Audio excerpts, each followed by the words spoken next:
Hello there, and welcome to Gravitonic. I'm Nick, and today I want to talk about perturbation theory. Perturbation theory is one of the approximation methods we use in physics, and we use it pretty much all the time. However, it is seldomly mentioned in scientific communication and similar stuff, so I don't really see people mentioning when they're doing psychom what is perturbation theory or why it is important, although it is on everything in physics. And so I thought it would be a nice video to talk about. You see, there are very few problems in physics, at least in modern day physics, that we can solve exactly. So take, for example, atoms. You want to discuss how exactly the electron moves around in an atom. The simplest case is the hydrogen atom. It has only one electron and the nucleus is simply one proton.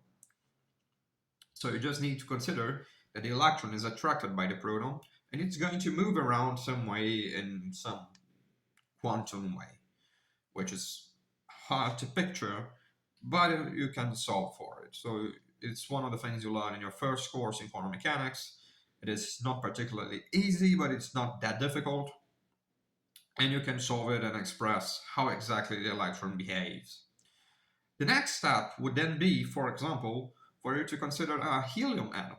This time you have two electrons and a more sophisticated nucleus, although the nucleus itself doesn't really contribute that much to how the atom works. But here's the difficult thing. If you have only one electron, you just have the interaction of the electron with the nucleus. Now, if you have two electrons, you have the interaction of each electron with the nucleus and an interaction between the electrons themselves. This makes the problem much more complicated, and we can't really solve for the helium atom exactly. We need to use approximative methods. It's not exactly perturbation theory that we use in the helium atom, but this is an example that physics can get really, really hard, really, really fast. So we need to have methods on how to approximate our results and work to the best of our capabilities, but in a manner that it is still simple enough for us to solve. I like to say that, you see, doing physics is actually finding a middle ground between the infinite complexity of the real world and the simplicity of problems that you can actually solve. And hence you have to find this balance somehow in order to be able to solve actual problems. And perturbation theory works as follows. Suppose we start with the hydrogen atom again.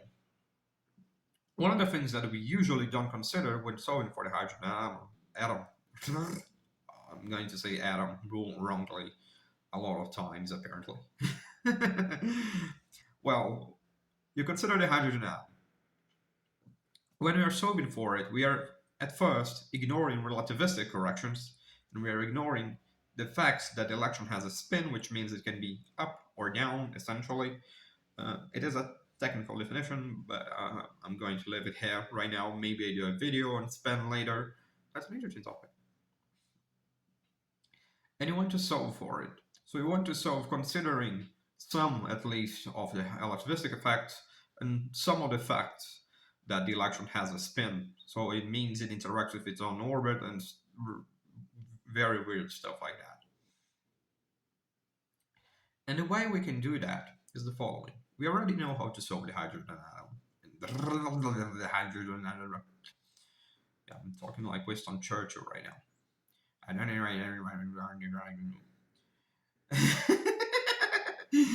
Yeah, look for Winston Churchill once said, and you are going to understand what I just said.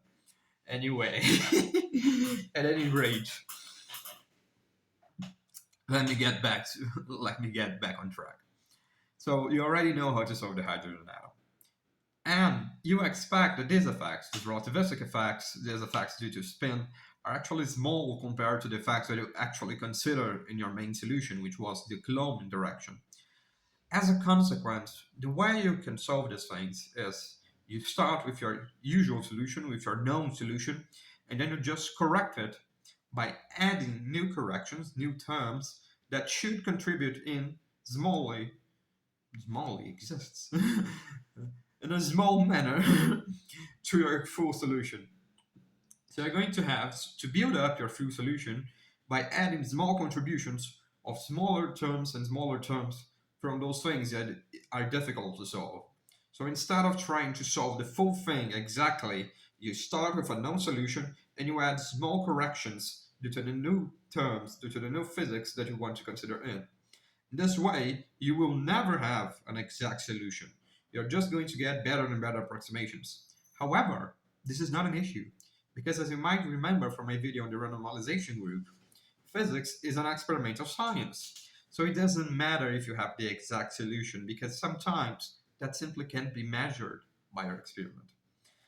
As a consequence of that, it is enough for you to just walk up to a few terms and have enough information so that your detectors can measure that and test your solution.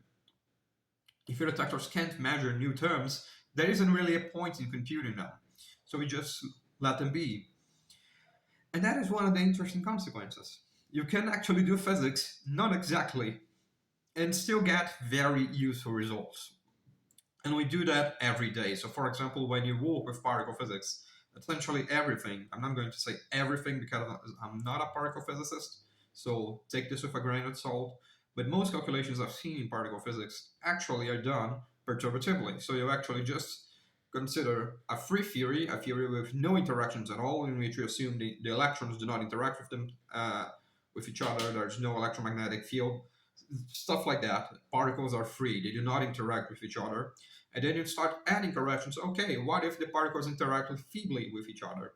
What if the interactions were even more feebly? What if they were even more feebly? And you just keep adding terms, feebler and feebler terms. I hope I'm using the word feebly right. I mean, that they interact very weakly. Okay. But anyway, so you just keep adding these weak interactions, weaker and weaker and weaker, to keep correcting your results until they are within the precision you want to solve. And you're going to see that the calculations are going to be like, oh, this is 3.14, blah, blah, blah, blah, blah. Oh, this is 3.1415, blah, blah, blah, blah. Oh, this is 3.1415926, blah, blah, blah, blah, blah. And I'm just getting to pi. And eventually you get this sort of convergence. If you sum the full series, this will probably not converge. In fact, it doesn't, which is a very curious mathematical aspect of perturbation theory. But it is really interesting that you just keep adding corrections and you get to better and better results, which you can actually test and get amazing and astonishing agreements between experiment and theory, which is what particle physics often does. And since I work with non-perturbative physics, I should also mention what is non-perturbative physics, because I often see people misunderstanding the word non-perturbative. The word non-perturbative means not perturbative. It does not mean that there is no approximation. It is really, really difficult for one to solve quantum problems exactly. So I usually like to play that quantum mechanics 1 is the course you take just so you can take quantum mechanics 2. And quantum mechanics 2 is the real deal. It's now you're able to solve actual physical problems. And that is the thing. It is really, really difficult for you to solve quantum problems exactly, especially when they involve relativity. So instead, what we do is we have a myriad, many different approximation techniques, and perturbation theory is only one of them. So non-perturbative physics typically means that you're not using perturbations. So you're not using this technique of just adding small corrections and smaller corrections so you can get better and better results. Instead, you're assuming that you can't consider that those corrections are small. They are big corrections, and you're going to have to make some other kind of approximation. This is what I did in my master's thesis, for example, by using a non-perturbative realization of the renormalization. And I think it is important to mention this difference because many people often misunderstand what non-perturbative means, and they believe that non-perturbative means exact when that is not true. Non-perturbative means you're not using perturbation theory, but you might be using, and you typically will be using, some other sort of approximation method. And I think this is it for today. I hope I was able to give you somewhat a picture of what is perturbation theory, which is a really, really useful technique in physics.